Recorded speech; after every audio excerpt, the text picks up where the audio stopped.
আসসালামু আলাইকুম, আমি রোমানা ইয়াসমিন। সবাই কেমন আছেন? আশা করি সবাই অনেক ভালো আছেন। আবারও অনেক দিন পরে চলে আসলাম।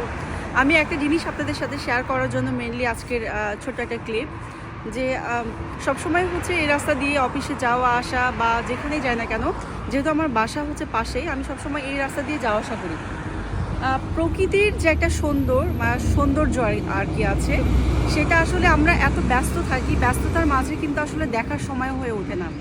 এই যে গাছগুলো, গাছে পাতা পড়ে যায়, গাছে আবার নতুন করে পাতা আসে, ফুল ফুটে, ফল আসে, কত কি হচ্ছে, যে ঋতুর যে পরিবর্তন দেখেন। আমরা মানুষ আমাদের কর্মব্যস্ততায় আমরা হচ্ছে দৌড়ের উপরে থাকি একটা, তাই না? কিন্তু প্রকৃতির যে সৌন্দর্য, তার নিজের সৌন্দর্যে কিন্তু রূপান্তর হচ্ছে। গাছগুলো কত সুন্দর লাগতেছে। কিছুদিন আগেও কিন্তু এখানে গাছে কোনো পাতাই ছিল না। ইভেন এখনও এই যে এই গাছে দেখেন এখনো কুশি আসতেছে আর কি, পাতা আসতেছে।